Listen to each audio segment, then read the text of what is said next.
ملک ریاض کے ساتھ وہ ہو گیا کہ جس کا نہ کوئی خیال کر سکتا تھا اور نہ گمان۔ 10 لاکھ لوگوں کو بحریہ میں گھر دینے والے ملک ریاض اب خود بے گھر ہو چکے ہیں۔ وجہ ملک ریاض کی جائیدادوں کا نیلام کیے جانا ہے،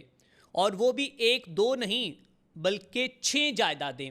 اور ان جائیدادوں کی مالیت کروڑوں نہیں بلکہ اربوں روپے بنتی ہے۔ اب تک 3 جائیدادیں نیلام کی جا چکی ہیں، جبکہ 3 کی نیلامی باقی ہے۔ بحریہ کے آپریشنز نیم معطل ہیں اور سوسائٹی کا مستقبل داؤ پر لگا ہوا ہے، اور وہاں پر رہنے والے اور انویسٹ کرنے والے رہائشی آج پریشانی کے عالم میں آخر ان کا مستقبل کیسا ہوگا۔ دوستو، آج القادر ٹرسٹ کیس اور منی لانڈرنگ کی وہ کہانی آپ کو سنائیں گے کہ جس کی وجہ سے ملک ریاض آج اس انجام تک پہنچے ہیں، اور اب ان کا مستقبل کیا ہوگا، اور بحریہ ٹاؤن میں رہنے والے رہائشیوں کا اور ڈیولپمنٹ کرنے والوں کا، انویسٹمنٹ کرنے والوں کا مستقبل کیسا ہوگا۔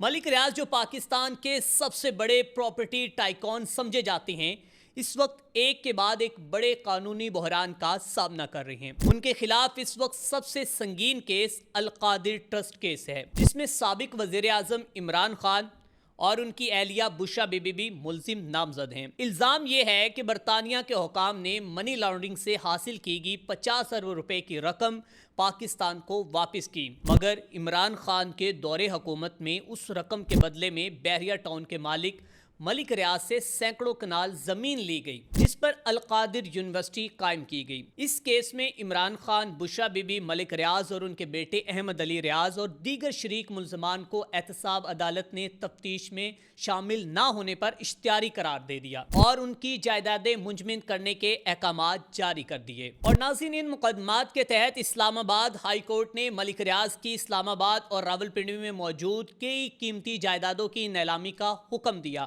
نیب کے مطابق یہ عمل نیب نے خود سے نہیں کیا بلکہ عدالت کے حکم پر شروع کیا گیا ہے۔ حالیہ پیش رفت میں نیب نے بحریہ ٹاؤن کی 6 بڑی جائیدادوں کو نیلامی کے لیے پیش کیا، جن کی مجموعی مالیت جو ہے وہ 5 ارب روپے سے زیادہ بتائی گئی ہے۔ ان میں ربش مارکی کی قیمت 50 کروڑ 80 لاکھ روپے، جو نیب کو منتقل کرنے کا عمل شروع ہو چکا ہے۔ بحریہ ٹاؤن کارپوریٹ آفس کی 87 کروڑ 60 لاکھ روپے اور کارپوریٹ آفس 2 کی 88 کروڑ 15 لاکھ روپے کی مشروط بولی لگی، لیکن ان کی حتمی منظوری ابھی باقی ہے۔ اس کے ساتھ اگر بات کریں دوسری جانب 3 ایسے ایسٹس جس میں ارینا سینما، بحریہ ٹاؤن، انٹرنیشنل اکیڈمی اور سفاری کلب مطلوبہ بولی نہ ملنے پر فی الحال نیلام نہ ہو سکے، اور ان کی نیلامی دوبارہ کی جائے گی اور نیلامی میں جائیداد خریدنے والوں کے نام ظاہر نہیں کیے جائیں گے۔ ملک ریاض نے سوشل میڈیا پر ایک بیان جاری کیا اور الزام لگایا، اور خود کو انہوں نے بے قصور قرار دیتے ہوئے اور انہوں نے مظلوم بنتے ہوئے ایک سوشل میڈیا پر بیان جاری کرتے ہوئے کہا کہ ان کے خلاف فائنینشل اسکروٹنی، سیاسی دباؤ ڈالنے کے لیے کی جا رہی ہے۔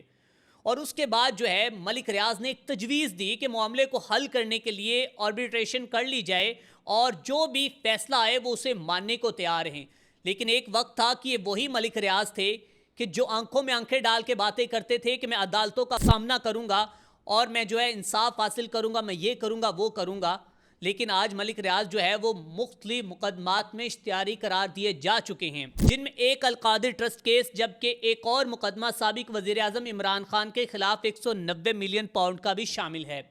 ناظرین اکرام، اس کے ساتھ ساتھ اگر بات کریں اس وقت موجودہ جو تفصیلات آئی ہیں، وہ وفاقی وزیر اطلاعات عطا تاڈر کے مطابق بتایا جا رہا ہے کہ وفاقی تحقیقاتی ادارے کو جاری تفتیش میں 1 ارب روپے سے زائد کی مبینہ منی لانڈرنگ کے شواہد ملے ہیں،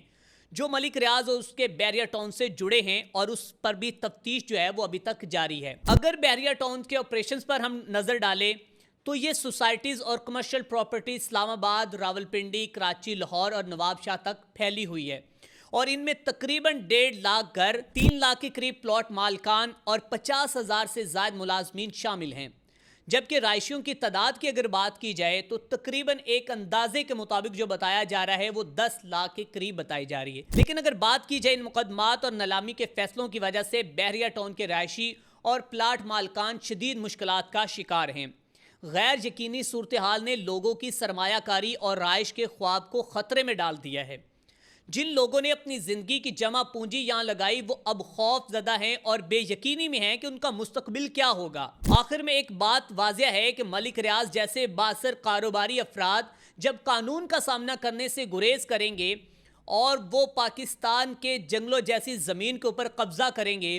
اور جب وہ قبضہ کرتے ہیں اور خود کو اتنے طاقتور سمجھتے ہیں کہ شاید وہ قانون کی گرفت سے بچ سکیں گے، اور اربوں روپے کی مالی بے ضابطگیوں کے الزامات میں ملوث جب پائے جاتے ہیں، تو اس کا نقصان جو ہے صرف حکومت یا اداروں کو نہیں بلکہ عوام کو بھی بھگتنا پڑتا ہے۔ اگر قانون سب کے لیے برابر ہے تو ملک ریاض کو بھی وہی جواب دہی دینی ہوگی جو ایک عام شہری کو دینا پڑتی ہے، تاکہ آنے والے وقت میں طاقت اور دولت مند جو ہیں وہ قانون سے بالا تر نہ ہو سکیں۔ تو ملک ریاض صاحب، آج یہ وہی کنویں ہیں جو آپ نے خود جو کہ کھودے تھے، اور انہی کنویں کے اندر آپ خود گرتے ہوئے نظر آ رہے ہیں۔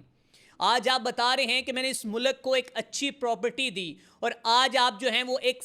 سچے محب الوطن پاکستانی بن رہے ہیں۔ آج آپ اپنی ٹویٹ پر پیغام دے رہے ہیں اور یہ الزام لگا رہے ہیں کہ آپ کے ساتھ ظلم و بربریت کی انتہا کی جا رہی ہے۔ میں نے دبئی کے اندر اپنی پراپرٹی بنائی، میں نے اپنے دبئی کے اندر اپنی پراپرٹی کو ایک بڑا نام دیا، لیکن ملک ریاض صاحب آپ بھول گئے کہ جب آپ نے وقت پڑی جو جنگلات تھے اس کی جو تقریباً 2100 کنال کے قریب زمین تھی، اور بعد میں بتایا گیا کہ 1700 کنال زمین جو ہے وہ اس کے اوپر جب کیس چلا تو وہ سامنے آیا کہ اس کے اوپر آپ نے قبضہ کیا ہوا تھا، اور گوگل ارتھ کے مطابق 2005 سے پہلے یعنی کہ تقریباً مارچ 2005 تک جو ہے وہ زمین ایک جنگلات کی زمین تھی، لیکن اس کے بعد آپ نے اس میں جو کہ خرد برد کر کے اس کو اپنے بحریہ ٹاؤن میں شامل کیا۔ نہ صرف آپ نے وہاں پر بلکہ اس کے بعد دیگر کئی جگہوں پر جو ہے وہ آپ نے اسی طرح لوٹ مار کا بازار جو ہے وہ سرگرم رکھا، اور آج اگر آپ کا احتساب ہو رہا ہے تو آج آپ کو اداروں سے بھی نفرت ہوگی ہے، آج آپ جو ہیں وہ جو کہ پولیٹیشنز کے بھی خلاف ہو گئے، آج آپ صحافیوں کے بھی خلاف ہو گئے، آج آپ ان کو دیے جانے والے پلاٹس کی جو ہیں جو چیزیں ہیں وہ سامنے لے کے آ رہے ہیں۔